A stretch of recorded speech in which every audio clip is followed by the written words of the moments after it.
Ogun ò gbọ́dọ̀ wọ Nàìjíríà o, ẹ má jẹ́ kógun wọ Nàìjíríà o, ẹ bá wa bá President Bola Ahmed Tinubu sọ̀rọ̀, àwọn náà ni wọ́n tún jẹ́ chairman ECOWAS lọ́wọ́lọ́wọ́ báyìí, ẹ bá wa bá wọn sọ̀rọ̀ lórí ọ̀rọ̀ Sahel Alliance tó ṣẹ̀ṣẹ̀ dé báyìí. Kí ni Sahel Alliance yìí? Sahel Alliance yìí ni àpapọ̀ Mali, Burkina Faso àti Niger.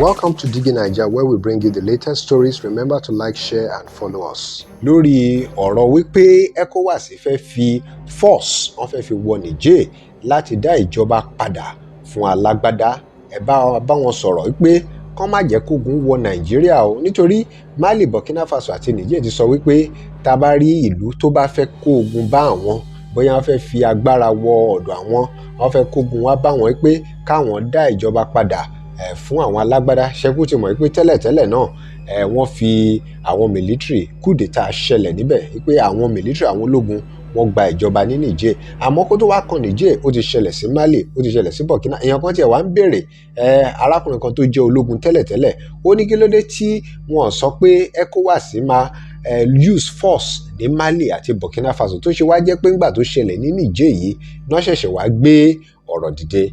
In the light of this recent formation of the Sahel Alliance comprising Mali, Burkina Faso and Niger, there is growing concern regarding regional stability.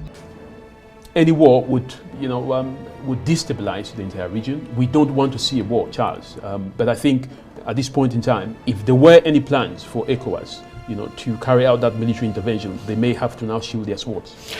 Potentially, when you have an alliance that has an open door policy, it's made it very clear that it welcomes its members, then of course, we could potentially have other countries joining. I mean, recently, 24 hours behind, we heard of a potential military coup in Congo Brazzaville, but the government has denied that this is some kind of a rumor. Of course, we know, Charles, that when a coup takes place, a number of hours you've got to give it in order for it to kind of solidify. We're not saying that there is a coup taking place in Congo Brazzaville, but each government would always deny initially that there is an ongoing coup in its country. But it creates a high level of volatility at this point in time when you have three countries coming together and forming an alliance and saying we welcome members who are interested, and perhaps this could give some oxygen to brave military men who want to topple governments, under the guise of lack of good grasp of the economy or insecurity and all that. And unfortunately, most African countries have those dynamics as we speak. ECOWAS will get support from other international organizations, as well as Burkina Faso, Mali, and Niger would also want to attack countries that are under ECOWAS, most especially Nigeria. It is becoming increasingly evident that in the coming days, there may be a potential conflict involving Nigeria, Niger Republic, and other West African nations. And that's why tí àwọn Mali, Burkina Faso àti Niger ti sọ pé àwọn ti parapọ̀ báyìí o, àwọn ti dìkan náà. Ẹni tó bá fọwọ́ kan ìkan nínú àwọn tó kógun wọ ìkan nínú ọ̀dọ̀ àwọn, bó bá jẹ́ Niger lẹ kógun wọ Burkina Faso àti Mali, wọ́n ní àwa tó kù bóyá Mali ní Burkina Faso àti Niger á dá padà, á bá àwọn tó bá kógun wọ ọ̀dọ̀ ìkan nínú wọn. Pé bẹ́ẹ̀ bá fọwọ́ kan ìkan nínú wa, gbogbo wa la máa bá yín jà. Ọ̀rọ̀ ti wá pín sí méjì báyìí. Now, two things ni tí President Tinubu àti ECOWAS tí wọ́n bá decide pé àwọn fẹ́ dá ìjọba padà fún alágbádá, tí wọ́n fẹ́ fi force wọ Niger Republic. Ṣé mọ̀ wípé àwọn Niger Republic, Mali àti Burkina Faso wọ́n lè kógun wọ Nàìjíríà, àmọ́ tí Tinubu bá tún wá sọ pé òun ò ṣe bẹ́ẹ̀, pé àwọn fẹ́ ṣe ní bùtúmùwà, pé ẹ jẹ́ ká sọ ní pẹ̀lẹ́kùtù. Ṣé mọ̀ pé a tún wá lànà fún gbogbo àwọn tí ó jẹ́ pé wọ́n fẹ́ fi ológun gba ìjọba nílùú wọn. A tún wá dàbí ẹni pé ìgbà tí àwọn Mali, Burkina Faso àti Niger tí wọ́n ti halẹ̀ mọ́ ECOWAS báyìí, ECOWAS ò mà lágbára mọ́. Ẹ wá rí àwọn other countries tó máa bẹ̀rẹ̀ sí dìde, tí àwọn military juntas máa bẹ̀rẹ̀ sí dìde, tó máa bẹ̀rẹ̀ sí gba ìjọba. So The question is, should Tinubu choose not to act on his stated intention? He risks appearing powerless. They will think he's powerless, that he can't do anything, which could potentially pave way for military coups in other African countries that remain under the influence of the French imperialist government, like Cameroon, with Cameroon being a notable example. Tinubu's possible incursion into the Niger Republic would also inherently lead to clashes with Burkina Faso and Mali, as Niger Republic's allies have already issued threats to declare war on ECOWAS. Nǹkan tí mò ń sọ nìyẹn wípé ẹni tó bá fọwọ́ kan Niger Republic tàbí Burkina Faso tàbí Mali, àwọn mẹ́tẹ̀ẹ̀ta yẹn wọ́n á dojúkọ ẹni yẹn ni.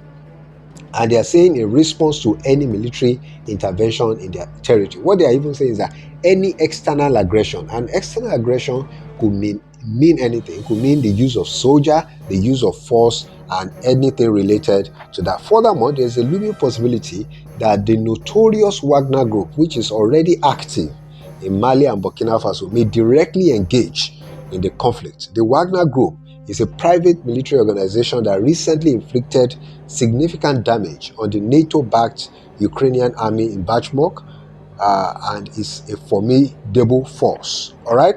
So, ọ̀rọ̀ ńlá rèé o, ẹ jẹ́ ká rò ó, ẹ jẹ́ rò ó, ẹ jẹ́ kí wọ́n rò ó dáadáa o. Gbogbo ohun tẹ́ bá rò pé wọ́n lè ṣe sọ́rọ̀ yìí, ẹ bá wa drop ẹ̀ gẹ́gẹ́ bí comment sábẹ́ fídíò yìí. Naturally, ECOWAS received support from Western imperialist powers, including the US and the UK. Consequently, the entire West African region could transform into a war zone, resulting in a mass exodus of refugees to various parts of Africa, Europe, and North America. Ṣẹ́rí báyìí, Ọlọ́run má jẹ́ kógun ṣẹlẹ̀, nítorí pé bọ́rọ̀ ìbá délẹ̀ tán tó bá dàbí ẹni pé ECOWAS bóyá wọn ò fẹ́ appear as a weak organization. Ṣé mọ̀ wípé wọ́n láwọn fẹ́ lo force wọ Niger, bọ́n bá dẹ̀ gbìyànjú ẹ̀, àwọn mẹ́tẹ̀ẹ̀ta tí mo dárúkọ yìí, Mali, Burkina Faso àti Niger, wọ́n ti láwọn á dojúkọ Nàìjíríà, àwọn á dojúkọ àwọn ìlú tó bá wà lábẹ́ ECOWAS. So ó máa di ìjà gboro ní Áfíríkà nìyẹn o. Ọlọ́run má jẹ́ kí Áfíríkà wọnú ogun o. Ọlọ́run má jẹ́ kí Nàìjíríà náà wọnú ogun o. Àfi dandan kí wọ́n wá diplomacy sọ̀rọ̀ yìí, The pivotal question facing Tinubu is whether he is prepared to engage in armed conflict with a neighboring nation in order to defend French imperialist interest in West Africa. Àkíyèsí kan tí ẹnìkan náà wá ṣe tí wọ́n pè ní Shehu tó jẹ́ ológun tẹ́lẹ̀tẹ́lẹ̀, ó ní nínú ECOWAS yẹn, ó ní wọ́n ti ní àwọn, ó ní bí wọ́n bá ṣe ní sub-regional groups tí àwọn ẹgbẹ́ kéékèèké bá ti ń wà ńbẹ̀, ó ní bẹ́ẹ̀ ni agbára ECOWAS ṣe máa lọ́lẹ̀ sí, ó ní bẹ́ẹ̀ lágbára wọn ṣe máa lọ́lẹ̀ sí.